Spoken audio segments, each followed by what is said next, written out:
Democracy is a result of the power of the people. Democracy is not just something that we wish for and it happens because we believe it in as a value.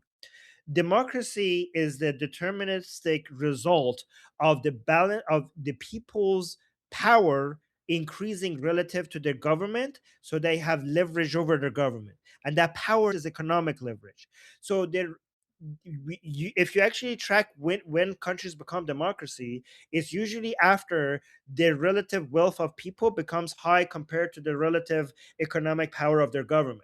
Democracy is a natural result of the people getting richer on average relative to the economic power of their government.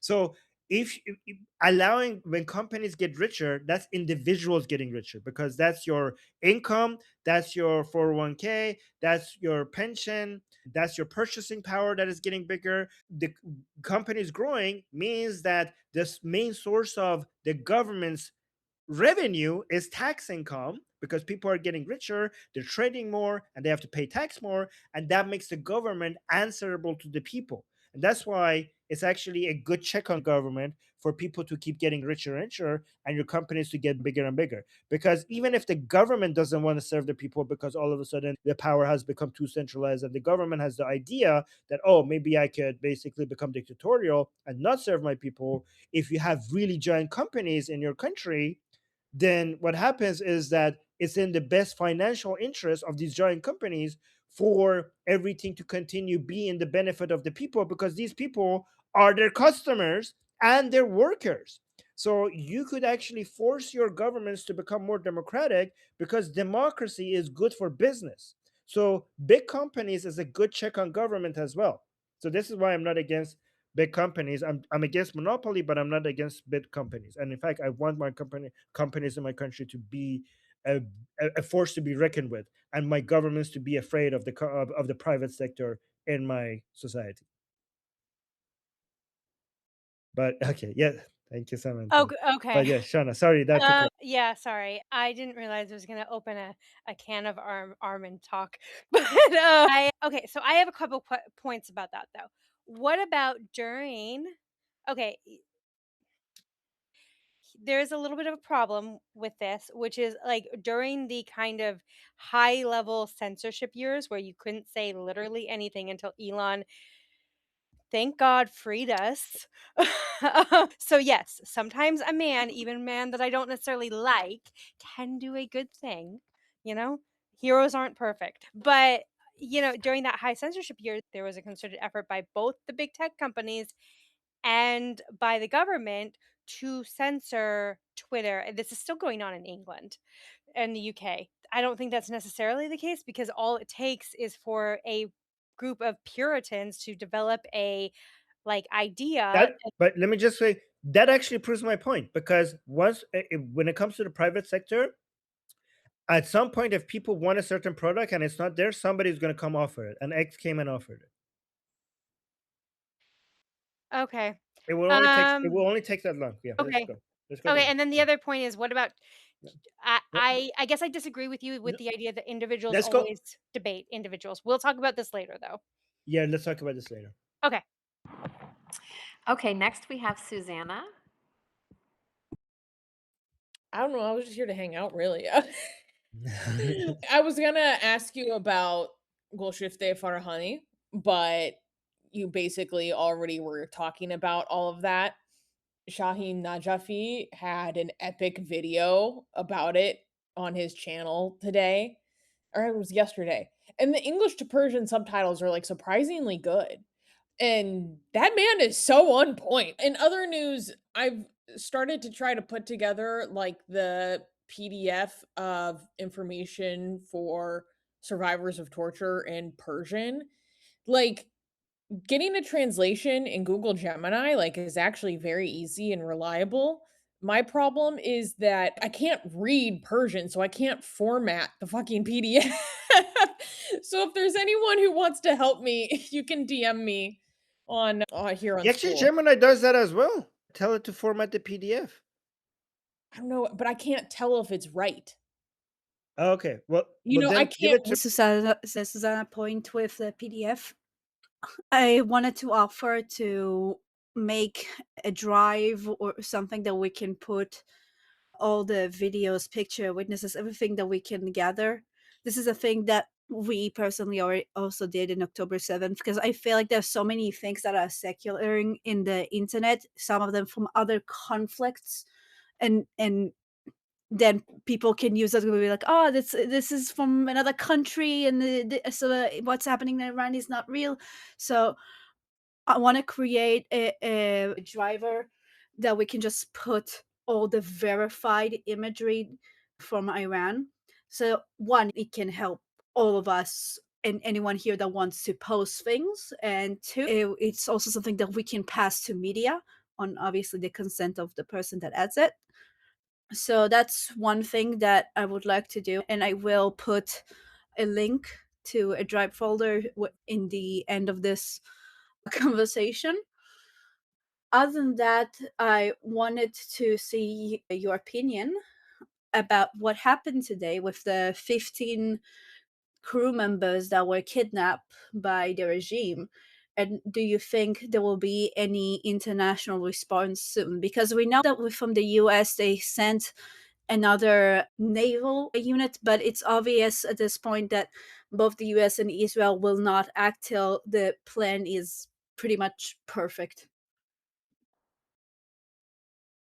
Yeah, I mean, by the way, for people who might just came here, so the Islamic Republic decided to attack a couple of oil tankers right before the negotiations between Witkoff and Arakci. They took a bunch of oil tankers and kidnapped all the crew members. Do we know the nationality of the crew members or not yet? Sapir, do we know? I personally couldn't find it, but the moment there will be an update, I can let you know. This is so unreal because to me, it's basically all the people who wanted to suggest that there's no point negotiating with the Islamic Republic. Do they need to say anything anymore? I mean, this is what they're doing right before the negotiations, right? It's like they're daring Trump to attack, right?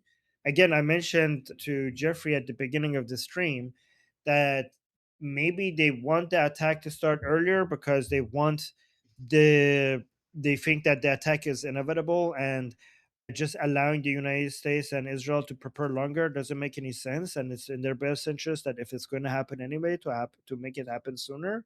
But so Peter, so what was your specific question regarding all Do of you this? think if any other countries will say something about it, since it only happened today, we didn't really see yet any comments Yeah. from anywhere Well, else? that's why I was asking you about the nationality of the people involved. I We I don't know must say, yet yeah, so that's like a lot of other countries don't have the balls to actually defend to their talk about citizens it. as much Yeah. as Israel and United States. Like these are the two main countries that go do everything they need to do to bring their citizens home wherever they are.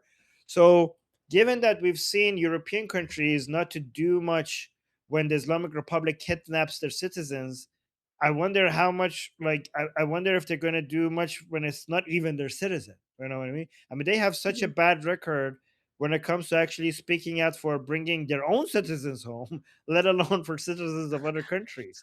Yeah, I So, would. The I, reason that yeah. I thought maybe there would be something is because of the recent few countries that started to be like, okay, now we designate the IRGC as not legitimate. I mean, the European countries didn't declare IRGC as a terrorist group even when the IRGC was busy kidnapping their citizens, right? Which countries are you talking about? Because now the European countries have already declared IRGC as a terrorist group. That's Which what been happening recently. That is so like I thought maybe. Never mind. Anyways, I am gonna make the drive real quick. I'm gonna post it here in the chat. If any of you have any messages that you got, any videos, any pictures you have saved that you know for a fact that from Iran, because I've already seen multiple things circulating from other conflicts, then put it there. But by the way, I just want to mention that this reminds me that if you're Israeli or American, you have to consider yourself very lucky that you have governments that are disinterested in protecting you, because not that many governments are like that. In Israel, we have an app that is basically telling us throughout the entire world. He picks up a location, and if there's something that might be in danger or a pro-Palestinian protest, it alerts us to not go to those streets and stuff, or the specific cities in lifetime, and gets updates from the straight up from the government when we're Which app abroad. you're talking about? Which app you're talking about? It's an app for Israeli. Let me look how it's called again. All right. I have It, only 20 yeah, minutes. yeah, it's called the Situation Room, and it's basically, I can be like that. 10 seconds. Yeah, okay. Basically, the Situation Room. It's in Hebrew, like, but it's like basically Okay. alerts thing for Jews to get away from specific areas. All right. Thank you. All right. Okay, we have 19 minutes. Cat lady?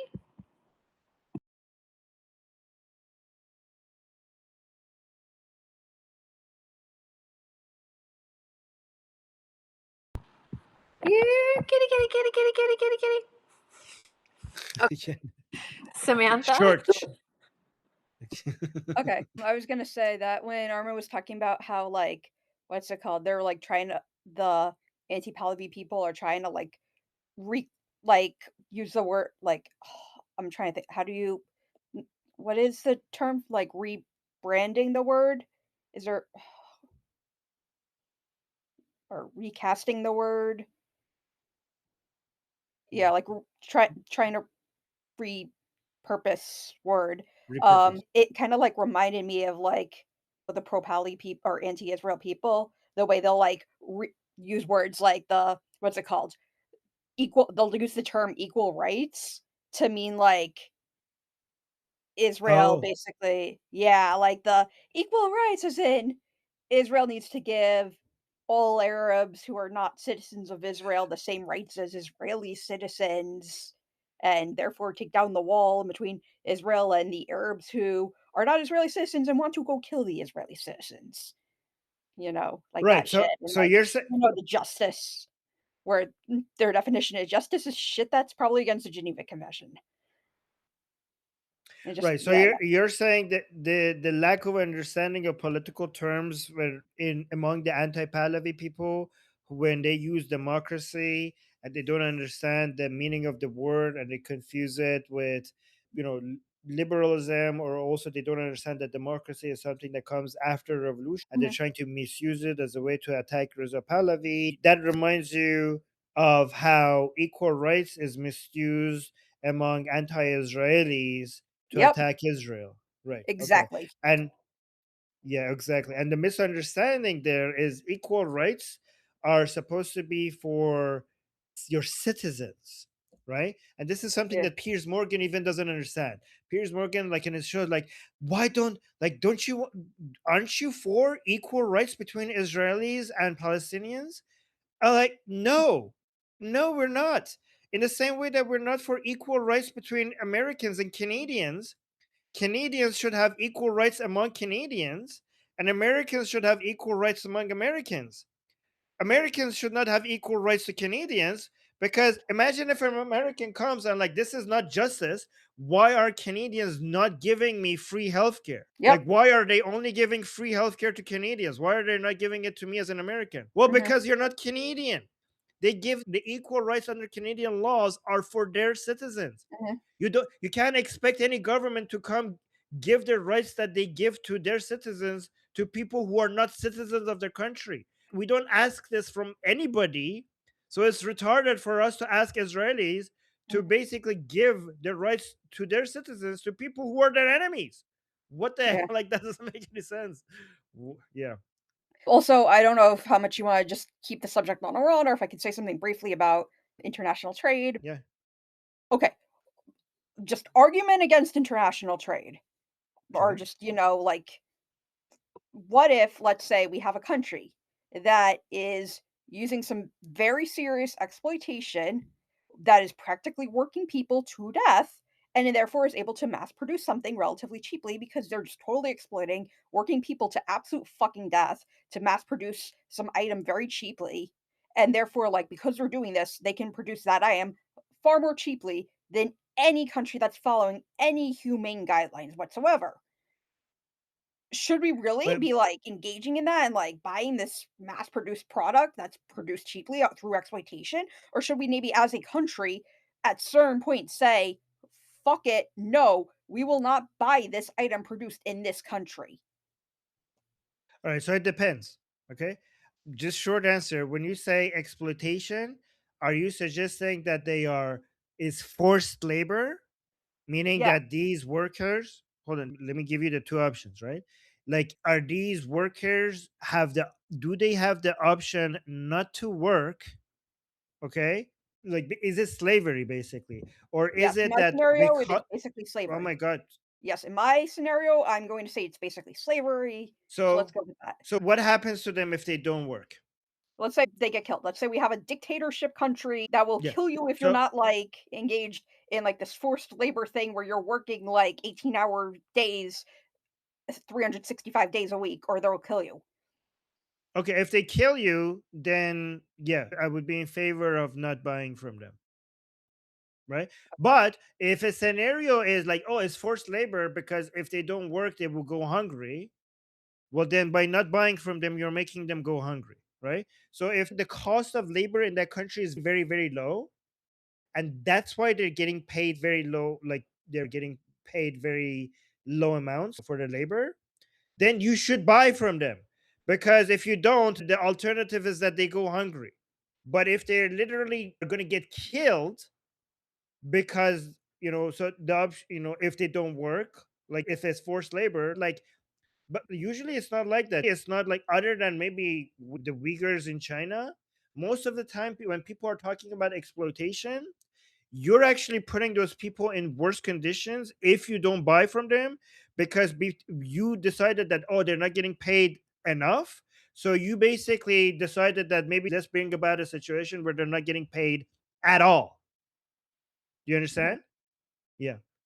So most of the time when people are talking about exploitation, they're talking about they're not getting paid enough, or their mhm, working conditions are bad. Well, you're making their conditions a lot worse by deciding not to buy from them. mhm. Okay, Armin, you've got 10 minutes left. Cat Lady, is your microphone able? Are you able to get back on?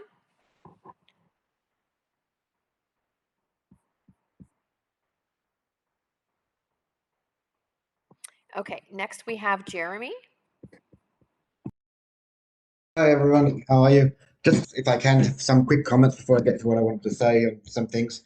First of all, talking about propaganda and lies, I think I can't remember exactly, but I think part of that was what Enat Wolf describes really well as placard propaganda. It's got nothing to do with logic or reasoning. It's just make a list of all the good things, make a list of all the bad things, associate all the good things with like the Palestinian or IRGC, and all the bad things with the Iranian protesters or Israel.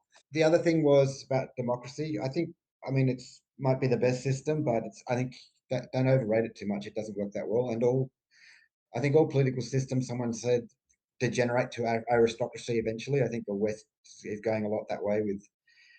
I don't know. I think especially in politics, a lot of people are bad, and that's why nothing works. It's because most people are assholes and are corrupt and power hungry. The other thing I just wanted to point out, I don't know if you discussed this already, but I think that's a really big thing that the second aircraft carrier is coming in. I didn't think there was any chance America was going to do anything offensive with only one aircraft carrier. There's a saying, if you've only got one, you've got none, you need two. So I think that's a really good sign that there's a second one coming. I think now there may be a chance that America will do something. But the thing I wanted to talk about was eventually a question for Amin. I've been listening to a lot of non-Iranians talk about Iran and what should happen if the regime falls and if it's a good thing or bad thing. And most of them really don't seem to know much because they're not Iranians. But I was listening to someone and he pointed out that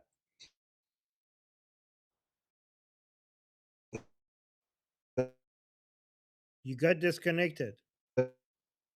Jeremy, is he getting choppy for me or choppy for other people as well? Okay, you're Can't hear getting anything. choppy, Jeremy. critiques for thousands.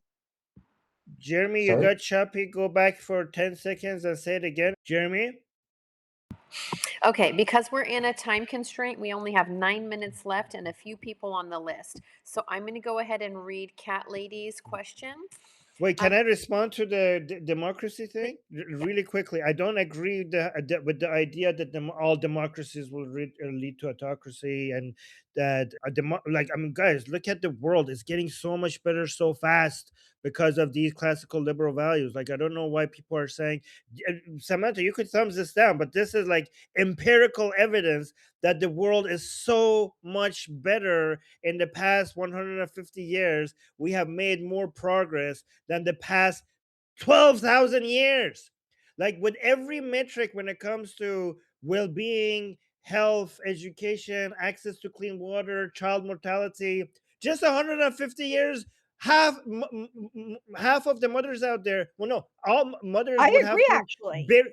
Hold on, yeah, okay, but so then those have this shows that the world is getting better. So mothers would have to bury half of their children before age 5. Mothers cannot imagine that pain right now today. But every mother had to go through burying half of their children before age 5. Can you imagine mothers going through that today? Average people today live higher, better lifestyles than Marie Antoinette. She was the Yeah. richest woman at her time. She couldn't even change the temperature of her room. Okay, when she had to pull her teeth, she had to go through so much pain. For entertainment, she had to, like, she had to watch that boring ass theater. Like average kid today has access to Xbox that is more entertainment in 5 minutes than she experienced in 5 years. Right? Look at the food diversity that the average person has access to. Like today, you could eat sushi. Tomorrow, you could eat kebab. Marie Antoinette could not even dream that much food diversity. And nobody was as rich as her until her time. So the world, like, these values are working. The world is getting so much better, and it's because of democracy, it's because of classical liberal values, and these are working. And no, they don't lead to autocracy as long as people the private sector and individuals keep getting richer and richer and more prosperous. That's a check on the power of governments. And when you say politicians are corrupt and power hungry, I mean, not all of them are corrupt, and I hope they're power hungry. I don't know why power hungry is a negative. I want my politicians to be power hungry. I want them to be motivated to keep working. That's their motivation to keep performing better. So they should be power hungry, but I don't want them to be corrupt. And not all of them are corrupt. Yeah, sorry, I dropped out, but I'll leave that discussion for another time. But the main thing I want to talk about was Pahlavi family. I mean, they actually represent the diverse ethnicity of Iran because they're not just Persian; they're also Ari as well. I think the original Pahlavi was his wife was Azerian. The current crown prince's wife is Azeri. But the thing I wanted to ask you was that this guy who actually was pro Pahlavi and actually thought Pahlavi should become a dictator, he was saying that he didn't think, not the Iranians in the diaspora, but the bulk of Iranians in Iran, they're not used to democracy, and he wasn't sure whether democracy could immediately to work in Iran. I'm just wondering what your thoughts are on that. He thought it might take a while for democracy to come in. Well, people are ready for democracy when they're asking for democracy, and Iranian people are asking for democracy more than most people on the planet, right? So you're ready for democracy when you genuinely value democracy, and the Iranian people are asking for it. Yeah, that Right. makes And also sense. Iranian people are asking for the other values side by side with democracy that makes democracy works, because democracy is not enough. The other classical liberal values need to be with democracy for democracy to be working efficiently, and the Iranian people believe in those as well. Like, Iranian people believe in secularism. They also believe in minority rights. They believe in equal individual rights for all citizens before the law, and they're also against, like, the crazy, like communism or equal opportunity, equal outcome. They believe in equal opportunity, and they're against equal outcome. So all of these shows that they're mature enough for democracy to be working in Iran. And also, by the way, just like, I know that Prince Reza Pahlavi wants democracy and the Iranian people want democracy, but even if we went from the Islamic Republic to a Pahlavi dictatorship, we would have been 1,000 times better off under the Pahlavi dictatorship compared to the Islamic Republic. Okay, Armin, you've got 4 minutes, 3 minutes now before you go. Can you please check the chat? Cat Lady had a question in regard to Ramadan. She went ahead and just typed it there. And then, sorry to the rest of the list, Armin has to cut out early today by Goldie's request. And so that will be the last question. However, as always, we will all be here after the fact if you want to shoot your ideas around and get some input from other folks. Okay. I'm not seeing the cat lady's question. Oh, here. Paymon. I know that's another question. She taught she typed a lot of other things other than the oh, Armin, please read this. I believe the time window is shrinking. It must be this is not about Ramadan. Um it must be before Ramadan. What do you think? The Muslims in the area will not appreciate a war on Ramadan after waiting this long. I mean, do the Muslims in the region expect America? First of all, why Oh, the Muharram Muslims is attacked us on Yom Muharram. Kippur. They don't get a right to fucking complain after they attacked us on Yom Kippur. Sorry. Yeah, I don't think United States is waiting to see what month Muslims want the war to be in. Like, I don't think I've never heard of the Muslims in the region having that expectation of America, and I've never heard America ever showing any signs that even if there was a respect, that they would be respecting that wish of the Muslims in the area. Like, why would the U.S. even be bothered about that? And also, Ramadan is not the month that Muslims are not supposed to be fighting in. I think Muharram is the month, but I don't know. Maybe we will. Jason is saying maybe we will attack on Ramadan to say, "Hey, fuck off." I mean, honestly, I would vote for that. But whenever, yeah, I don't think that's a part of the US's calculation. I believe it will not be like they cannot avoid it, they will do it. But after waiting this long, starting an attack on Ramadan will be a problem. But you say it's not this time because it's not about fighting, it's about like attacking them when they're weak. Ramadan is not the month that you're not supposed to be not fighting. I've never heard America ever taking that into consideration. I've never even heard that being of. I've never even heard that I didn't Muslims mean about telling fighting, America. by the way. I meant like attacking someone No, when they're weak, when they're no, fasting. it's not. It's there. That's in that month.